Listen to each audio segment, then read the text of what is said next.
The constant cycle of evolution in offensive and defensive football is something that defines the game. Every coach at every level has always been looking to find a schematic advantage that can give their team an edge over the opponent, whether that's through pure creation or modification of another coach's creation.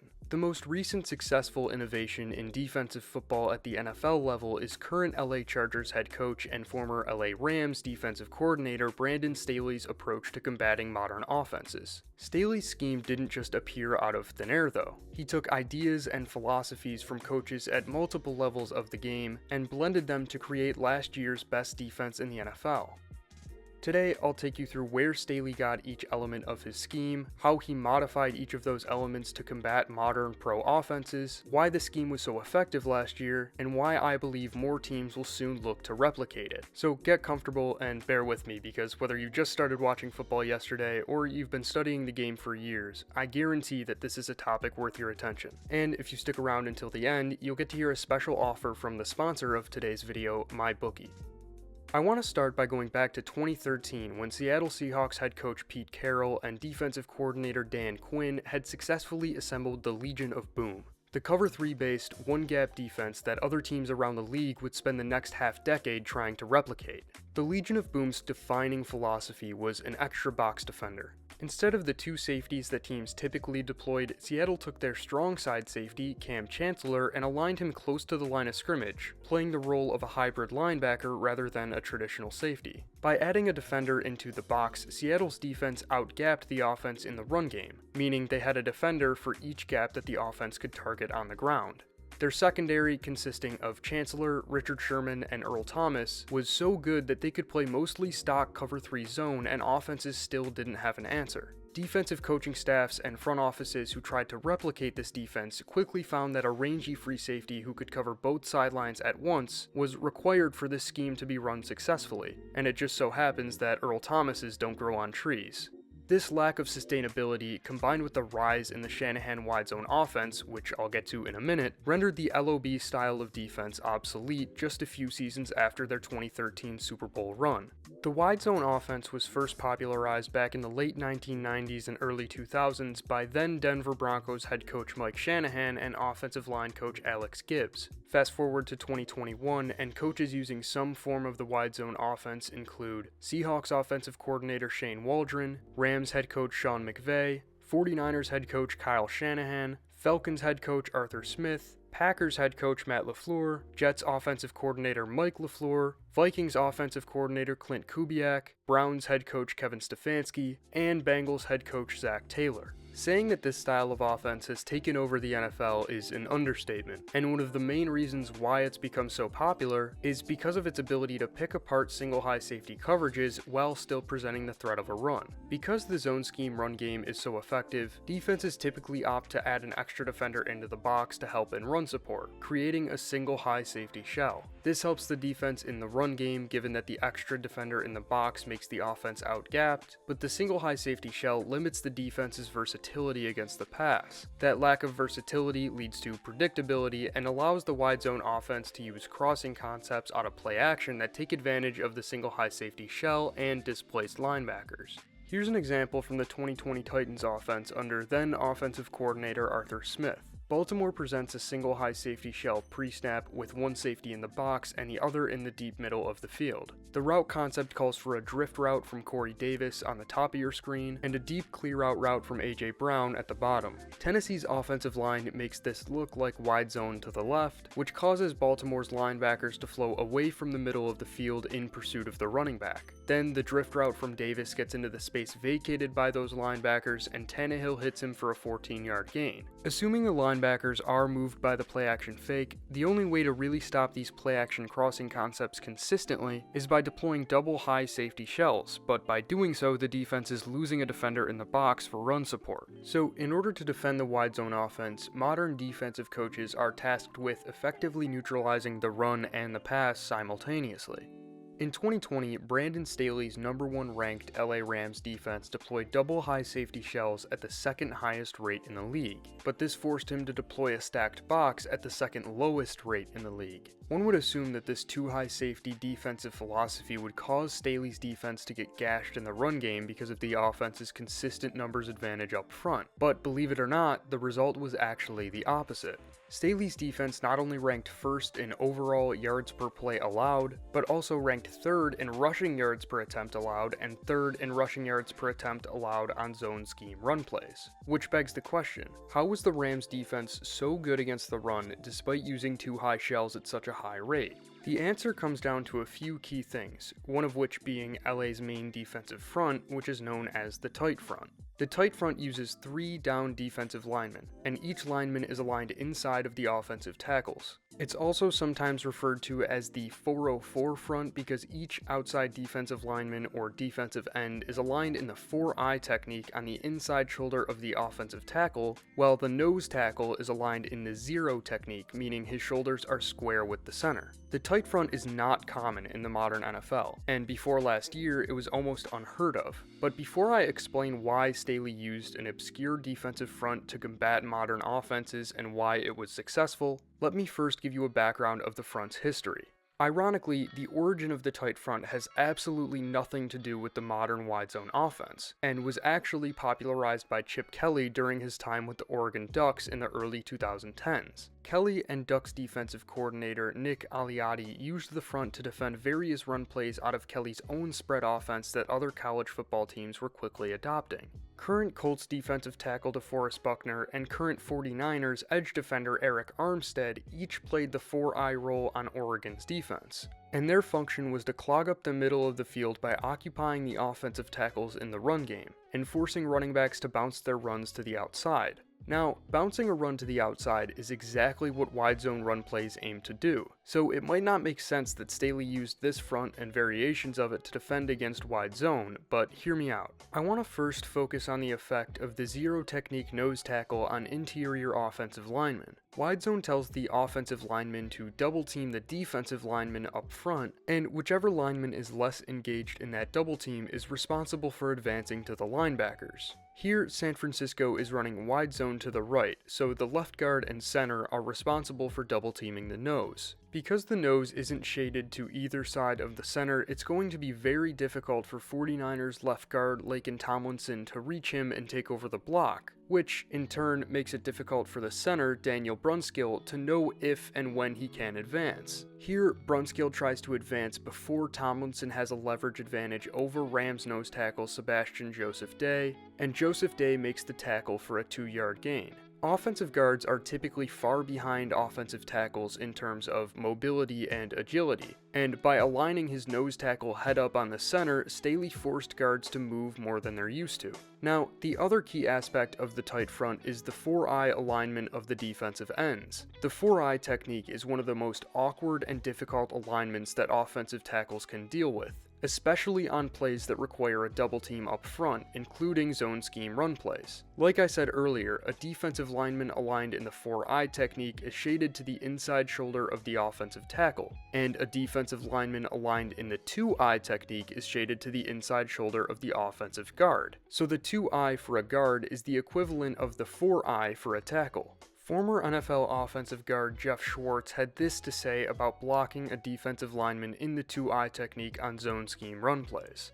Quote, "The 2-eye is perfect for splitting a double team on the front side of a zone play. The guard has to be perfect in his footwork. He needs to step play side but not too far because he has to get a piece of the 2-eye defensive tackle to allow the center to take over the block. It's hard to put into words how difficult that truly is. As a guard, it was the toughest block I had. I hated it. Your first instinct is to false step. Step backwards in order to maintain some power when you hit the 2-eye. When you false step, you give up on getting to the linebacker. And because you're thinking about getting a shot on the 2-eye, you're often too slow getting to the linebacker. The 2-eye can thus hold both players, the guard and the center." End quote. When an offensive lineman can't efficiently climb to the second level on a zone scheme run play, it's much easier for the linebackers and secondary defenders behind the line to find and pursue the ball carrier. And I want to use this play as an example of how that concept applies to Staley's defense. The Rams deployed their tight front and San Francisco called wide zone right. There's a lot that led to the success of this play from the defensive point of view, but I want to focus on the right tackle, Mike McGlinchey. McGlinchey's pre-snap responsibility is to double team the 4-eye, then to advance up to the linebacker behind him. But because he has to chip the 4-eye on his way to the linebacker, McGlinchey is slow to advance, and his assignment helps to make the tackle for a short gain. Like Jeff Schwartz said, these inside shoulder defensive line alignments make it very difficult for offensive linemen to efficiently advance on the front side of zone scheme run plays. Now, even with the theoretical effectiveness of the tight front against the run, Staley's defense was still outgapped on a whopping 78% of defensive snaps last year. And it takes more than just alignment to put together a good run defense without stacking the box. In football, there are one-gap and two-gap defenses. The modern NFL is dominated by one-gap defenses because in today's passing league, defenses are forced to prioritize pass rush over run defense when it comes to scouting. There's no longer a significant demand for two-gapping defenders because they aren't viable pass rushers. So two-gap defenses are all but obsolete, and one-gap defenses don't allow for a double high safety shell. So Staley uses a mix of the two. Here's a quote from Staley himself on the Pro Football Focus College Football podcast about what he calls a gap and a half defense. Quote, "We're definitely not a two-gap system at all because that would imply that we're reading and reacting. We're still coming off the rock, but we're going to try to play a gap and a half with all of our guys up front so that we can create more overlap in the first level. By playing that way, what it allows your second and third level players to do is get there." End quote. I'll get to the last sentence of that quote in a minute, but first I want to show you what Staley means by playing a gap and a half. Take a look at this play from back in Week 3 against Buffalo. And notice that when the running back gets the ball, the defensive linemen are occupying a gap but not penetrating. This is what Staley means by still coming off the rock. His defenders are still aggressively pursuing a gap as they would in a typical one-gap defense, but they're not shooting that gap. Now, watch how when Devin Singletary hits the backside B gap, Michael Brockers falls back into his secondary gap to make the tackle. Staley's defensive linemen are responsible for one assigned gap pre-snap, but are also responsible for falling back on a secondary gap when the running back crosses the line of scrimmage. One of the most revealing stats posted by the Rams defense last year was their stuff rate. And in case you aren't familiar, stuffs are run plays that are stopped at or behind the line of scrimmage. Despite being ranked third in terms of rushing yards per carry allowed, the Rams were ranked 24th in stuff rate, meaning they rarely allowed more than a few yards, but also rarely made a tackle in the backfield. Now I want to turn your attention to the second portion of that quote where Staley talked about how playing a gap and a half allows the second and third level defenders to play a more significant role in run defense. Take a look at this play from LA's playoff game against Green Bay. Safety John Johnson is aligned closer to the line of scrimmage than safety Jordan Fuller, but LA's safeties were almost always staggered in alignment, and Johnson isn't in the box. So this is really still a two-high safety shell. Post-snap, the defensive linemen occupy their gaps like they're supposed to, but don't penetrate, which forces Packers running back Aaron Jones to take an extra split second before he accelerates downhill. That seemingly insignificant amount of time allows John Johnson to fill the open frontside A gap and make the tackle for a small gain. During his time with the Chicago Bears and Denver Broncos, Staley learned this gap and a half philosophy from his mentor, Vic Fangio, and when Staley became a play caller himself, he paired it with the tight front in LA to assemble one of the best run defending units in the NFL. Staley's ability to effectively defend the run from light boxes did wonders for his pass defense. And now that I've covered his schematic and philosophical run defense principles, I want to move on to how he put together the most dominant pass defense in the NFL. Double high safety shells are much better against the pass than single high safety shells because they allow for more diversity and ambiguity in coverage concepts, making it much more difficult for a quarterback to recognize the defense's coverage pre-snap. Now, more double high safety shells does not necessarily mean more double high safety coverages. Despite using double high safety shells almost 80% of the time, LA only used double high coverages 40% of the time, which ranked 13th in the league. This kept offenses guessing as to what LA's safeties were going to do post-snap. Here's an example from Week 11 against Tampa Bay. The Bucs called a concept called middle read, which tells both of the outside receivers to run go routes, while the receiver aligned in a slot runs one of two different routes based on what he sees from the defense post-snap.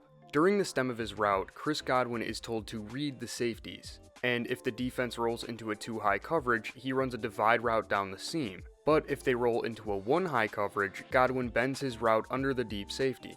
LA's coverage concept is a variation on match quarters, which blends principles of zone and man coverage. I'm not going to get into the responsibilities of every defender and push calls for the sake of time, but I'll leave a link in the description to another video where I do. The play call tells the safeties to offer vertical bracket help on the number 2 receivers if the apex defenders get burned at the line.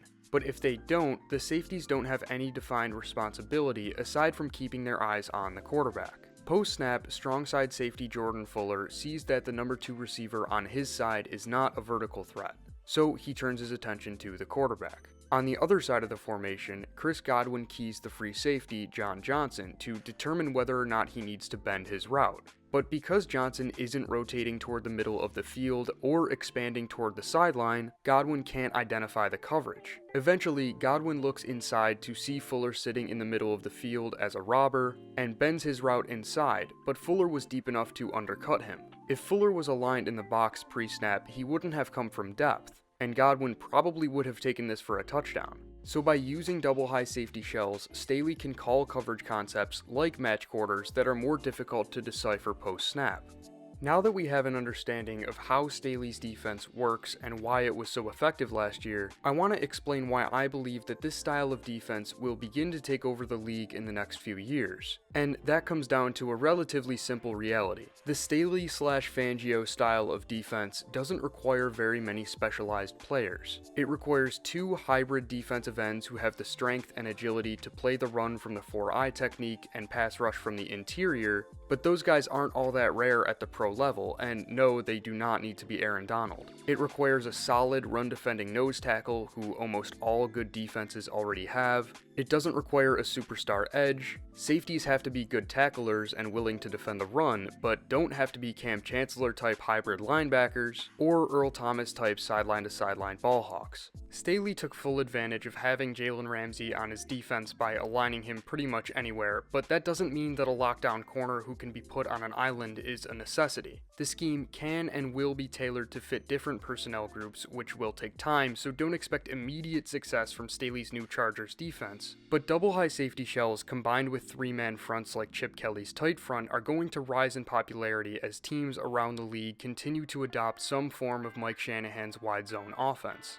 Before I go, I want to tell you guys a little bit about the sponsor of today's video, MyBookie. Just by reading some of the comments I get on my videos, I know that a lot of you guys have pretty strong opinions about how things are going to play out this season. So if you want to put your money where your mouth is, MyBookie is the best place to do so. You can bet on pretty much anything. You can choose teams to win outright with moneyline picks, you can pick teams to beat the spread, you can bet on weekly player props, division winners, conference championship winners, or even the Super Bowl winner. MyBookie has got it all. If you're more into sports other than football, MyBookie has MLB, NBA, NHL, MMA, and golf odds as well, just to name a few. And they're giving my viewers a very generous offer of doubling your first deposit of up to $1,000. All you have to do is use my promo code BILLY100 at checkout. So if you want to put your football knowledge to the test, or just make the games a little bit more interesting, MyBookie has got you covered. Again, that's promo code BILLY100 to double your first deposit of up to $1,000 at checkout.